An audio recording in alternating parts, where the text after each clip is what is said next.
Welcome to Virtus the Veiled. As far as opening hand goes, yes, I like it. We're going to keep on this wave. Toxic Deluge, Gilded Lotus, Ravenous Chupacabra, and a ton of lands. Hopefully we draw into, get down coffers. That'd be an excellent way to take advantage of all these lands, and also Urborg to give us some pretty good black mana. But we're playing against Rafiq. So, hopefully we grab that. I played against Rafiq earlier, and I unfortunately made a little bit of a misplay. So hopefully we can rebound on this one. Anything else? No, we're going to pass the turn to our opponent. We're playing Virtus the Veiled. The Pickaxe Wrecking Crew. Partner with Grom. Grom's not here. Death Touch. Whenever Virtus deals combat damage to a player, that player loses half their life, rounded up. Now, we're not playing with Grom because I'm playing 1 versus 1 commander, and partners are banned in 1 versus 1 commander for Magic Online. And that is different from French Commander, any other. Basically, Magic Online has its very own separate 1 versus 1 commander list. So that's something to at least kind of keep in mind. If you ever see something kind of weird or goofy, like, hey, I thought this card was banned. For the most part, it's the same ban list. There's just a few cards here and there, and partners are banned. So that's why I'm running Virtus by himself. He's a pretty cool commander too. So why not? Anything else? Kick it back over to our opponent. Playing against Rafiq of the Mini. Exalted. Whenever a creature you control attacks alone, it gains double strike until end of turn. So we'll kind of see what we're up against as far as our opponent's deck goes. But luckily, it's not some sort of like super aura enchantment deck. You know, typically we play a lot of those Rafiq decks that have a ton of enchantments or auras. It's gets out of hand pretty quick sometimes, especially with ethereal armor. That can lead to some pretty busted board states, especially when they're swinging in with double strike and that exalted trigger too. So opponent's going to be off to a really nice start ramping. They got Kodama's Reach going, and they also have Sylvan Caryatid on the battlefield. But hopefully we can get our way to Gilded Lotus pretty quick and then go for that. Draw to Mox Opal. Let's go and get down Swamp. We definitely don't have the artifacts for it at this point right now.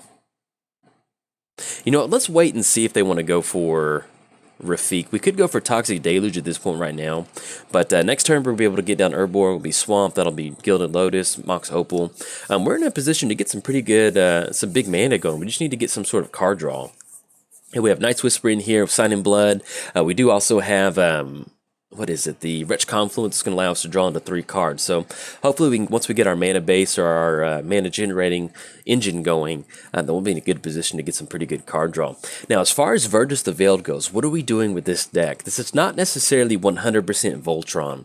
What we're looking to do is just get one little pickaxe hit with Virtus on our opponent, knock their life total down halfway. Then, once again, we're running a ton of mana in here. We can use that mana to help close the game out, whether it's something like Sanguinate or Consumed Spirit or Torment of Hellfire. That's going to allow us to kind of finish the game out. Now, we do have a couple different ways to kind of one-hit KO our opponent. That's going to be Wound Reflection and Archfiend of Despair. Both of those make them lose life equal to whatever. They can go for Burnish Heart. Yeah, but I said we could go for Toxic Deluge, but that's going to force the crack. So I think at this point, we'll just simply go ahead and get the land down. Drawn to Undying Evil. Okay. Let's go ahead and get down Swamp. Yeah, we go for Ravenous Chupacabra on Burnish Heart, then just going to sack in response. That'll be 2 lands. We can't get down Gilded Lotus, unfortunately. Yeah, let's just go. Well, if we get down Virtus the Veil, then we're going to lose it to Toxic Deluge. So, you know, let's just go and pass the turn to our opponent. I'm sure they're sniffing out a board wipe from us because we've got 7 cards in our hand and we haven't even done anything, or we haven't got down Virtus the Veiled. So they could probably. In fact, if you're watching, well, you're watching the video right now, but if you ever see somebody with a full hand and they're not really doing anything, there's probably a reason for that, so, and especially once they don't get down their commander. So we're going to try to force this Toxic Deluge. If not, we can at least kind of go and force the Ravenous Chupacabra line of play to at least grab Rafiq once Rafiq hits the battlefield. But sooner than later, they're going to have to get down Rafiq, and then we can use this Toxic Deluge to kind of clean it up and then hopefully generate some really nice mana. Opponent's going to go for the Burnish Heart activation. And they got down 2 lands. Let's see what else they roll out for the turn. But I've had a ton of fun building this deck. I love playing Gonti. I love these mono black strategies. You end up with some really nice stuff. And the fact that you kind of have this commander that makes your kind of mono black control deck a little bit better in that it can be a little bit of an aggro deck when it needs to. I don't know. It's really good. All right, so opponent's going to get down Afara and also get down Vincer, which is not too good, so we need to do something about both of those creatures. I was going to get Rafiq pop down a little bit. So they're sensing that we're trying to just stall out on a board wipe. So at this point now, we're going to go Urborg, Gilded Lotus, into Mox Opal. And then we'll keep our fingers crossed that we draw into something else. I would love to have some sort of protection for Virtus the Veiled. Let's see, with Venser, Exile you own. Yeah, so we don't really have to worry too much about Venser doing something to Virtus the Veiled, but we definitely need to kind of quit holding onto our hand at this point. So we're going to go and get down Urborg. Let's go and go for Gilded Lotus. And then let's go ahead and go for, let's get down Mox Opal. If we wanted to, we can actually go for Burnished Heart, and that would really get a ton of mana going. Especially once we crack Gilded Lotus. And then once we have Burnished Heart on the battlefield, that'll turn on Mox Opal. Yeah, I think I like that. So let's go for triple black. Let's go for Reanimate on Burnished Heart. That'll be the 3 artifacts that we do need. Then we can tack down Mox Opal. Yeah, look at that. Let's go and sacrifice. Oh, look at that value play. All right, so let's go and grab 2 basic lands. And this is basically going to allow us to help kind of keep up with what they've got going on their side of the battlefield. So we're primed and ready to go. Get down Virtus the Veiled. We can go for Ravenous Chupacabra, Undying Evil. Once we do get down Herald of Anguish, that's going to allow us to hopefully start putting some pressure on Venser, because if we let Venser get to the -8, if you're keeping score at home, that's not going to be so good. So once we get down Herald of Anguish, that'll allow us to at least get some sort of clock on Venser and not have to worry about us dealing damage with Virtus the Veiled. Now, if we do draw, we do actually have a couple different pieces that allow our creatures to be unblockable. Key to the City, Rogue's Passage, Whisper Silk Cloak. So if we get into some of that stuff, then we can, ooh, look at that. And I just played against this Rafiq deck, and like we have the same cards, like Clever Impersonator and a bunch of different things. So I'm kind of getting this weird like deja vu glitch in the Matrix that we're playing the exact same game. So I'll have to splice these together no matter what the outcome is. And then we draw into Entomb, so we can put a creature into our graveyard. Now we do have Entomb and Reanimate as a way to kind of go for a one-hit KO, but I still like that we went for that particular line of play. Okay, so we go for Toxic Deluge for 3. We do have to worry about some sort of counter spell. But I think I kind of like forcing this issue. They can go for Rafiq again if they want to. We need to get rid of that Venser Ultimate. That's something that we definitely need to work towards. Yeah, let's go for Toxic. Let's go and force the issue with Toxic. That's going to be triple black. And we're going to go and pay 3 life on this one, because that'll be Rafiq, and then that'll also be Sylvan. So let's go and pay 3. Let's see if this is going to stick. We can still actually use Ravenous Chupacabra on Rafiq to get rid of it. So that's another line of play that we can go for. And we are sitting at exactly 7 mana. And we can also still tap down Mox Opal to get down Herald of Anguish. So I think I kind of like going for Herald of Anguish. There we go. All right, no counterspell. I like that. So let's go for Herald of Anguish. Let's tap down Mox Opal. Tap down one more. There we go. Get down Herald of Anguish. And then anything else, we're going to go and pass the turn. So if our opponent does have some sort of spot removal, unfortunately we are playing against Bant color, so typically a spot removal is going to be Swords to Plowshare or something like that. But if they have some sort of board wipe, we do have Undying Evil. That's going to allow us to make sure we keep Herald of Anguish on the battlefield, and that's going to allow us to start attacking Venser, which should be pretty good. Now, they did have to discard a card out of their hand, and with Herald of Anguish, this is kind of like an artifact deck, basically, with Virtus the Veiled. You know, we're going to run a lot of ramp in here, and so we do have Battle for the Bridge, or Battle at the Bridge, which is another way to kind of take advantage of Improvise, and also gain some life, because that's definitely something that we need in this deck. But hopefully, if our opponent's going for 3 visits, I really like this. That's going to hopefully allow us to get Venser and his little, whatever those things are in his hands. I don't know what those are. Snowballs. He's the snowball master. Let's see what they're tapping out for. That's a ton of mana. Ooh. All right, so they're going to go for Ulamog. Destroy target permanent. Yeah, let's go for Undying Evil. I think that works. The Herald of Anguish cannot be kept away. Now, here's the downside. Once Herald of Anguish is going to come back as a 6/6. The downside is that with Ulamog, and they go for Venser, they're going to be able to get that again. I don't think they went for the Venser ability just yet. Let's see. So they bounce Ulamog. Now, we can still...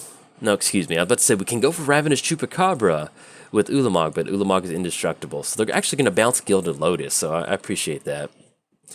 Exile target permanent you own, return to the battlefield under your control. Okay, so that was a little bit... They could have gone for Ulamog, but they ended up bouncing the Gilded Lotus. I appreciate that. Oh, and excuse me. so they can go for the Gilded Lotus, because the Gilded Lotus is going to be Clever Impersonator, and they can have it enter the battlefield as probably Herald of Anguish. Okay, cool, but we still got Ravenous Chupacabra to go for that line of play, so I like that. That's pretty good. We'll get rid of that one. Ooh, Drawn to Damnation, which is nice, but it doesn't really help us out in this particular matchup. So let's go ahead and go for Ravenous Chupacabra. It's going to be triple black off of Gilded Lotus. Now, the only downside is once we swing in and hit our opponent, that's going to be pretty good. We're going to get their life total down, but it's not going to take care of Vincer. So let's go and target Herald of Anguish. And let's go and swing in with Herald of Anguish at Vincer. That's going to put it down to 6. Yeah, because we can't survive an ultimate. So we need to go and swing in Herald of Anguish at Vincer. But Ulamog doesn't have reach. Okay, man, I got really worried that Ulamog had reach for a second. I was like, oh no. Okay.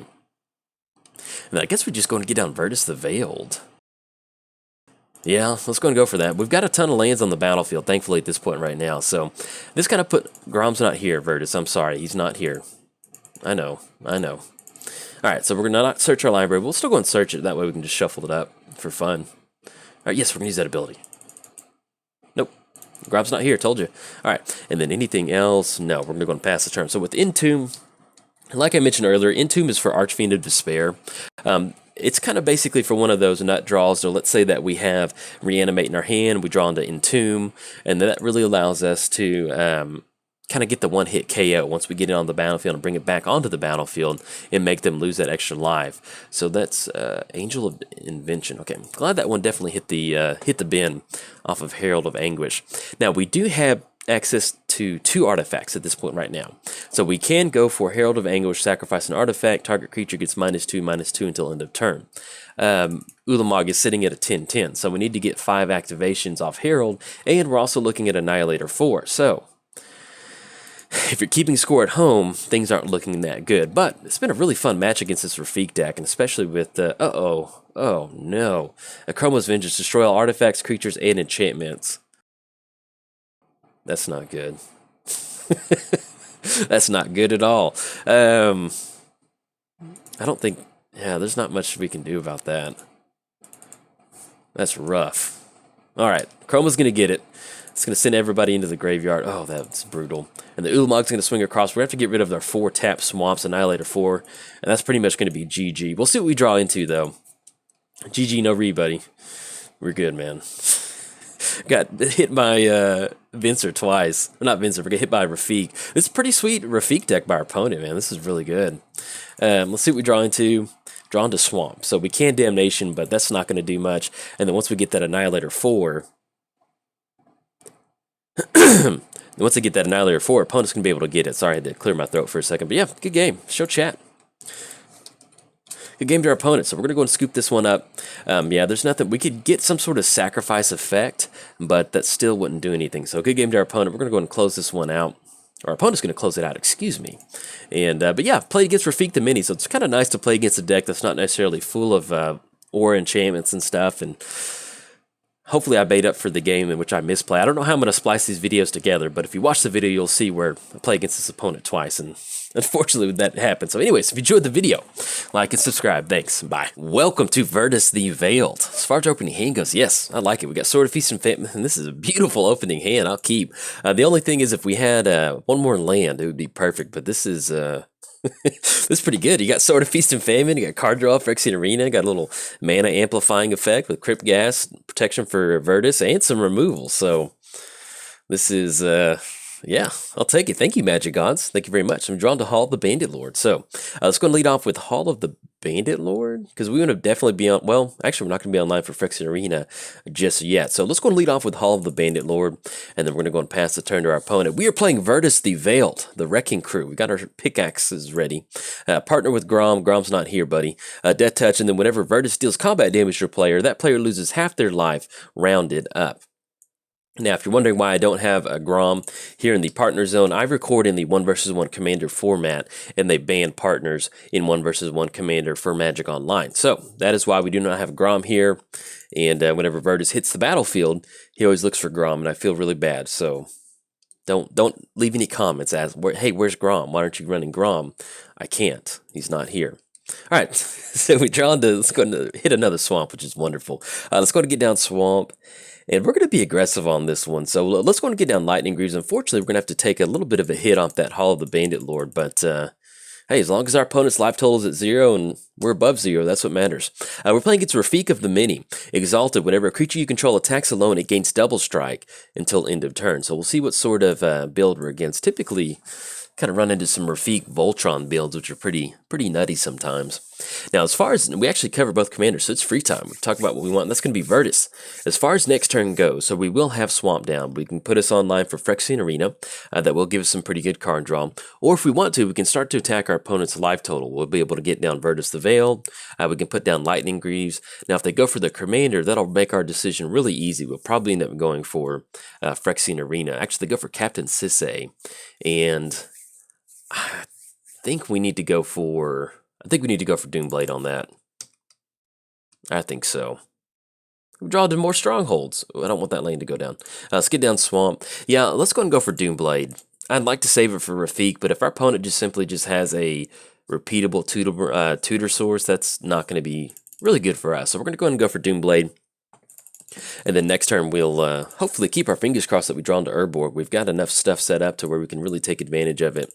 And probably we'll end up going for Phyrexian Arena, because if we're going to win this one, we're going to have to bury our opponent in card advantage and then find some sort of way to sneak Virtus in and then close the game out with some big mana spells. So, but yes, if you haven't seen the deck tech, how are we going to win with Virtus? So basically, we're going to use Virtus as a way to swing in, knock our opponent's life total down with that pickaxe. Love that mental image. And then once we get them down into the teens, we're going to use some of the Black's ability to generate a ton of mana to use stuff like Exsanguinate. We can use Consume Spirit, things that really allow us to, draw to Chrome Mox. I like that. That's a pretty good draw. Let's do this. So let's go ahead and get down Chrome Mox. And what do we want to exile out of our hand? So we have Stronghold we can get rid of. We need to get rid of I think I kind of want to get rid of Cryptghast. Kind of in a weird spot with it at this point right now. And we can still go ahead and get down Phyrexian Arena. That'll be some card draw. Yeah, let's do that. So let's go for Chrome Mox. We could try to get down Cryptghast, but at this point right now, with us kind of having this weird assortment of utility lands, like we have a ton of swamps in here, and we have a lot of our utility lands in our hands, so this is kind of a weird spread. So we're just going to go and get rid of Cryptghast. That way we don't have to take any extra damage off of this Chrome Mox. So let's go and get down Phyrexian Arena, and then we'll go and get down Volraz Stronghold. I think that'll work. Yeah, let's do that. So we'll get down Volraz Stronghold. Or actually, we're just going to get down Cabal Stronghold. And then anything else, we're going to go and fast the turn. So, yeah, I always, for some reason, I get it stuck in my head that it's Cabal. And for a long time, I called it Cabal Coffers. I don't know why, because I pronounced the hand disruption one Cabal, and so I don't know why. So every time I see that word, I'm always have to pause for a second and be like, "Are you saying it right? Are you saying it like the old way you used to say it?" So anyway, if you're new to the channel and I say something weird, that's part of it. That just kind of happens. Now, as far as next turn goes, we did get down Chrome Mox. That's going to give us an extra mana, kind of get ahead on a land drop. We do have Virtus that we can potentially get down, and hopefully with Phyrexian Arena, we hit something good. So we're looking at 1, 2, 3, 4, 5, maybe 6 with the land drop. So that's going to put us in the range of going for Virtus, swinging in with Lightning Greaves. And if we could just find some sort of piece of removal to get rid of Rafiq, let's see what they choose. Okay, they go for their own Phyrexian Arena. I like this. I always like it when we get some Rafiq games that aren't super... I think they meant to swing in. That might have been a little bit of a misclick on that one. That's a bummer. And we draw into Mind Stone, and we draw into Charcoal Diamond. Okay, so we go for... Yeah, we can open up a ton of mana. If we go Charcoal Diamond into Mind Stone into Sword of Feast and Famine. Because Virtus right now, we have no way to make it unblockable against Rafiq. And if they're going to play the long game with Phyrexian Arena, I kind of like going for this. So let's go for Chrome Mox. Let's get down Charcoal Diamond. Let's go for Mind Stone. And actually, excuse me, we're not going to be able to get down Sword of Feast. Actually, yeah, we'll get down Stronghold. No, we can still get down Sword of Feast and Famine.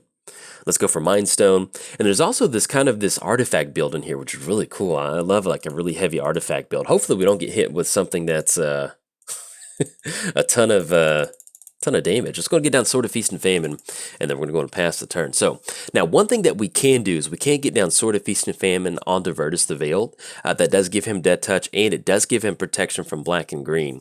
Now, what we can do with that is, if we're not really in a good position to swing in and attack our opponent, we've had to tap down Hall of the Bandit Lord a couple times. We can actually simply just use Virtus the Veiled as a way to kind of sit there and block against Rafiq. So that'll definitely be something we can use to kind of hopefully stabilize and then start to really kind of put some pressure on our opponent. Now, one of the ways that we can one-hit KO our opponent, and this is a ton of fun, that's going to be Wound Reflection and Archfiend of Despair. Now, Wound Reflection is 6 mana, but as you can tell, we've got a ton of artifacts and we've got a ton of ramp on the battlefield, so getting down a 6 mana enchantment, it's not too bad. But basically what Wound Reflection says is whenever an opponent loses life, or basically at the end of their turn, they lose life equal to the amount of life that they already lost. So that does definitely turn it into a one-hit KO with Virtus, and plus, it feels really good. Love getting that down. We also have Archfiend of Despair, which is basically the same thing. They can't gain life, and then, yeah, they lose life equal to it. So, opponent is going beat sticks with Rafiq, so we're probably going to go and get down Virtus the Veiled for next turn to hopefully kind of stop some of that bleeding from Rafiq. And we draw into Cover of Darkness, an Expedition map. So we can use Expedition map for Urborg, and that'll open up a ton of mana. The question is that what we want to go for at this point right now? So we give Cover of Darkness, we give Virtus Fear, we name Assassin, which is really cool. That's probably one of the best creatures to name off of Cover of Darkness. I love that. Yeah, let's do this. So let's go and go for Expedition map. We'll get down Urborg. No, excuse me, I'm thinking we had coffers on the battlefield. We don't need Urborg. I'm sitting there in my head, I'm looking at Stronghold, so we don't necessarily need to grab that just yet. Let's go and get down Virtus the Veiled. And we don't need haste off of this, so we're okay. So let's go and get down Virtus the Veiled. Let's go and get down Sword of Feast and Famine. Virtus, I'm sorry, Grom's not here, man. Magic, take it up with Magic Online, and I can't put him in the stack. You're the star of the show. Well, he's exciting anyway, so let's go and get down. Nope, can't do that. No searching. Let's go and cross that off, and let's go and get down Sword of Feast and Famine onto Virtus.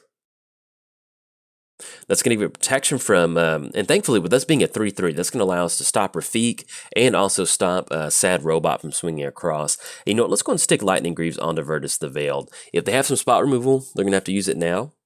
Ah, okay, good. It sticks. All right, then we're going to go and pass the turn to our opponent. So at this point right now, we're just going to sit back and kind of a defensive maneuver, almost kind of like we're hiding behind Grom in the art depicted right there. So then anything else, we're going to go and pass the turn. So next turn, we can get down Cover of Darkness. That will allow us to name, probably not going to see any Assassins in a Rafiq deck, but if we need to, we can name Azra. I'm not entirely sure what Azra is, but I kind of want to look that up. I don't know. We'll look it up later. Now, what we can do is we could go for Expedition map to grab one of our, like I mentioned, Urborg or something like that. But with Hall of the Bandit Lord, we're already at 14. Not super wild about that. So what we're probably going to do is just hold back at this point right now. And we'll see if we can't crack Expedition map at a later point at this point. Yeah, and we have to deal combat damage to get Sword of Feast and Famine to trigger. So thankfully, we just kind of sit here for a little bit and just chill with that pickaxe and kind of stop them from swinging across. Our opponent's going to go for Traverse, and they do, let's see, do they have Delirium active? Some reason I think they've got 1, 2, 3, they've got 3 card types. It looks like they're probably just going to grab a land off of that. I don't think that's active Delirium. Okay, no, excuse me, they did have Delirium active, so they actually grabbed Thalia, which, you know, getting down Thalia, we already have Virtus in our hand, so that's, I mean, on the battlefield, so that's really not too bad. You know, if this was really early game, that would not be a lot of fun, so. Now, that does put us in a position to where Firk Strike with Thalia, it's going to make it a little bit not good for us with, when they do have Double Strike with that 3/3. Okay, do we want to trade with Virtus the Veil? That's going to put us all the way down. Question, so that's going to be swinging with Double Strike. It's going to get that +1. Yeah, I guess we go and let that go through, because we're going to need all the mana that we can get. We just might have to keep our fingers crossed for a board wipe. Yeah, let's do that. All right, so we're going to let that come across. That's going to be 6. That's going to put us down to 8. We can survive another hit from one of these creatures and for another turn, especially with this well, actually with Phyrexian Arena, it's going to make it a little bit clunky. But I thought about going for Expedition Map. Ooh, draw to Consume Spirit, and you gain... Oh, that is exactly what we need. And Herald of Anguish. Okay. So let's see, but we can only spend black mana on a Consume Spirit. So we get down Herald of Anguish. What's the best way we can utilize this? So we get down Cover of Darkness. So we can actually have a pretty good turn this turn, getting down a lot of stuff, and then go for Herald of Anguish on the back end. Yeah, let's do that. So let's go for Cover of Darkness. And we're going to go ahead and name... let's see if we can't name... Yeah, there we go, because I bet they don't have that in there. So it's going to have Fear, and they already swung with Sad Robot, so we're okay on this one. Does anything else? Actually, let's go and go for Expedition Map. And since our life total is so low, we need to really get a ton of black mana for Consume Spirit. Let's go and go for Urborg, and that'll really kind of get rid of some of these weird, clunky things. We'll also get to untap it. Herald of Anguish is going to be... We can't actually get that down, so I guess at this point right now... Yeah, we're just going to go and swing in with Grom. Now, we can either go for Herald of Anguish or we can go for Consume Spirit. So that was a wonderful draw. Let's go and swing in Virtus the Veiled. It's going to have Fear, which is going to allow us to push past both of these creatures. And I just love seeing him swing in like this. It's so cool. All right, so we're going to have Virtus swing in. We're going to get that triggered ability, get the Sword of Feast and Famine trigger too. That's going to make them get rid of a card out of their hand, and we get to untap all of our lands. Okay, that's going to put them all the way down to 12. Now, if we have, how much mana do we have? We have 1, 2, 3, 4, 5, 6, 7. We all have 8 mana at this point right now. So the Consume Spirit would be nice, but at this point, I think we need to go for Herald of Anguish. So let's go and get down Herald of Anguish. Oh, and excuse me, we could have left up 2 mana. Oh, bummer.